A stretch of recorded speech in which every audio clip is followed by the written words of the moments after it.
देवभूमि उत्तराखंड, जिसकी दिव्यता का वर्णन वेदों और पुराणों में मिलता है। इन वेदों और पुराणों में उत्तराखंड को ऋषि मुनियों एवं देवी देवताओं की तपोस्थली कहा गया है। राज्य के कोने कोने में स्थित अनगिनत मंदिर उत्तराखंड के आज भी देवभूमि होने की सार्थकता को सिद्ध करते हैं। यहाँ के बहुत से मंदिर तो अपने रोचक रहस्यों, अद्भुत परंपराओं एवं चमत्कारों के कारण पूरी दुनिया में प्रसिद्ध हैं। नमस्कार, कुछ सुलझे अनसुलझे रहस्य में आपका स्वागत है। इस डॉक्यूमेंट्री वीडियो में आज हम आपको लेकर आए हैं एक ऐसे ही प्राचीन अलौकिक देहरादून के 4 सिद्ध पीठ मंदिरों में, जो है मांडू सिद्ध, मनक सिद्ध, कालू सिद्ध एवं लक्ष्मण सिद्ध मंदिर।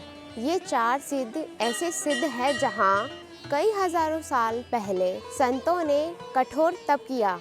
इन चारों सिद्धों की विशेषता है कि यहाँ केवल गुड़ का ही प्रसाद चढ़ाया जाता है, वह मन मांगी मुरादें पूरी होती है। ये चारों सिद्ध भीड़ भाड़ से दूर, हरियाली से ओत-प्रोत देहरादून में एकांत में स्थित है। तो आइए देखते हैं सबसे पहले इन मंदिरों की रोचक कथा के बारे में। त्रेता काल में प्रसिद्ध संत श्री अत्रि जी एवं माता श्री अनसुईया जी हुए। त्रिदेव कहे जाने वाले ब्रह्मा, विष्णु और महेश तीनों श्री अत्रि जी और माता श्री अनसुईया की तपस्या की परीक्षा लेने के लिए पृथ्वी पर आए। त्रिदेव उनकी तपस्या से बहुत प्रसन्न हुए। वह वरदान में उनके गर्भ से उसके बच्चे के रूप में जन्म लेने का वादा करते हैं। बाद में माता श्री अनसुईया ने एक बच्चे को जन्म दिया जो त्रिदेव का रूप था। उन्होंने अपने पुत्र का नाम दत्तात्रेय रखा। दत्तात्रेय अत्यंत तीक्ष्ण बुद्धि, पराक्रमी और तेजस्वी थे। भगवान दत्तात्रेय ने 24 गुरुओं से ज्ञान प्राप्त किया और सभी प्रकार की विद्याओं में निपुण हो गए। दत्तात्रेय के पास अनेक शक्तियाँ थीं। भगवान दत्तात्रेय आगे चलकर गुरु दत्तात्रेय जी के नाम से लोकप्रिय और प्रसिद्ध हुए। भगवान दत्तात्रेय के 9 नाथ और 84 शिष्य थे। उन्होंने इन सभी को मानव कल्याण के लिए प्रशिक्षित किया। जैसे जैसे समय बीतता गया, भगवान दत्तात्रेय बूढ़े हो गए और उन्होंने अपने सभी शिष्यों को बुलाया। भगवान दत्तात्रेय ने सभी शिष्यों से कहा कि वे भगवान शिव की पूजा करें और उनसे शक्तियाँ प्राप्त करें। भगवान दत्तात्रेय ने सभी शिष्यों को जीवन में सफलता पाने और मानव कल्याण करने का आशीर्वाद दिया। इन सभी 84 शिष्यों ने मानव कल्याण के लिए पूरे भारत में जाकर तपस्या शुरू कर दी। भगवान दत्तात्रेय के इन सभी 84 शिष्यों ने जिन स्थानों पर तपस्या की, वे स्थान बाद में सिद्ध पीठ के रूप में प्रसिद्ध हुए। भगवान दत्तात्रेय के 4 शिष्य लक्ष्मण, मानक, कालू और मांडू जी उत्तर भारत में देहरादून आए।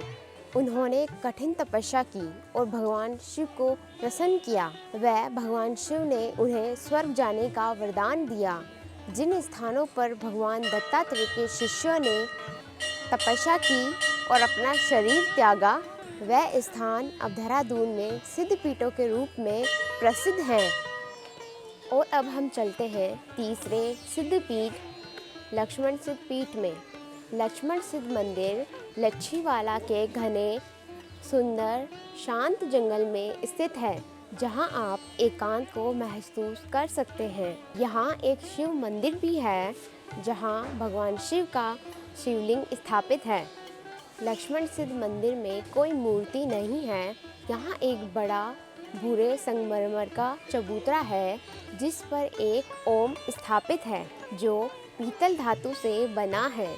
ओम के पास एक छोटा त्रिशूल भी है। लक्ष्मण सिद्ध को भगवान शिव के स्वरूप मानते हैं, इसीलिए यहाँ भगवान शिव की पूजा होती है। भगवान राम ने जहाँ रावण का, वहीं उनके भाई लक्ष्मण ने मेघनाद का वध किया था। इसके बाद ब्रह्म हत्या के पाप से मुक्ति पाने के लिए दून में संत के रूप में लक्ष्मण ने तपस्या की थी। देहरादून में स्थित आज वह तपस्या स्थल 84 सिद्धियों में से एक के रूप में प्रख्यात है। देहरादून के लक्ष्मण सिद्ध मंदिर में संत लक्ष्मण के समाधि स्थल मत्था टेकने लोग दूर दूर से आते हैं। देहरादून का लक्ष्मण सिद्ध मंदिर ऋषि पीठ ऋषि दत्तात्रेय के 84 सिद्धों में से एक है। मान्यता है कि राजा दशरथ के बेटे लक्ष्मण ने जब मेघनाद का वध करने के बाद ब्रह्म हत्या के दोष से मुक्ति चाही तो इस स्थान को उन्होंने तपस्या के लिए चुना। उन्होंने यहीं पर समाधि ली।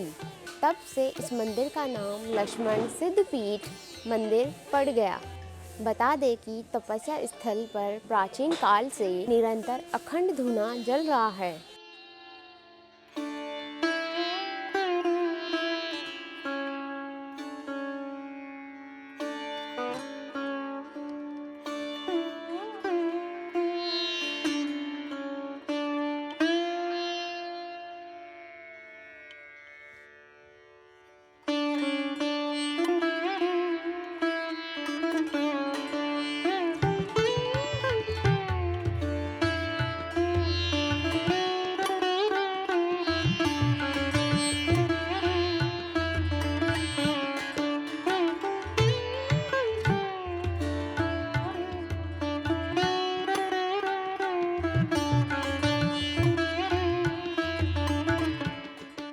अन्य किंवदंती के अनुसार भगवान दत्तात्रेय के शिष्य संत स्वामी लक्ष्मण ने यहाँ तपस्या की थी और यहीं समाधि ली थी।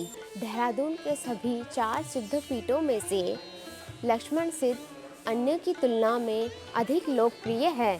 हर साल अप्रैल के महीने के आखिरी रविवार को यहाँ विशाल मेला लगता है और लक्ष्मण सिद्ध समिति द्वारा भक्तों के लिए भंडारे का आयोजन किया जाता है। लक्ष्मण सिद्ध मेला देहरादून और आसपास के शहरों में बहुत लोकप्रिय है। महोत्सव के दौरान विभिन्न राज्यों से भी काफ़ी संख्या में श्रद्धालु आते हैं। लक्ष्मण सिद्ध मेले के दौरान स्थानीय लोगों की पारंपरिक संस्कृति भी देखने को मिल जाती है। लक्ष्मण सिद्ध में भी गुड़ का ही भोग लगाया जाता है। गुड़ के अलावा भक्त घी दही और चना भी चढ़ाते हैं। यहाँ प्रसाद की दुकानें हैं जो यहाँ मुख्य रूप से गुड़ फल धूप आदि बेचते हैं।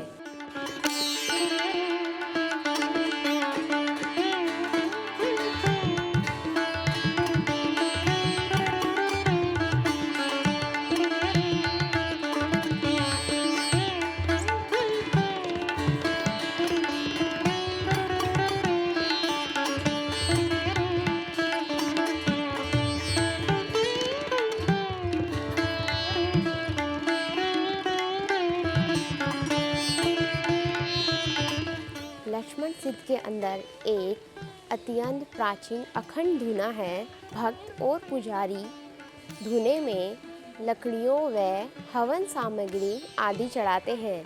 धूने की राख को भक्त लक्ष्मण सिद्ध के प्रसाद के रूप में रखते हैं। भंडारा शुरू करने से पहले भोजन सामग्री की पहली थाली हमेशा इसी धूने में अर्पित की जाती है। इसके बाद भंडारा शुरू हो जाता है। बताया जाता है कि इस अखंड धूने में कभी मुंह से फूंक नहीं मारी जाती है। यहाँ पर बनाए गए भोजन का ही भोग मंदिर में लगाया जाता है। धूने की राख को प्रसाद के तौर पर श्रद्धालुओं में वितरित किया जाता है।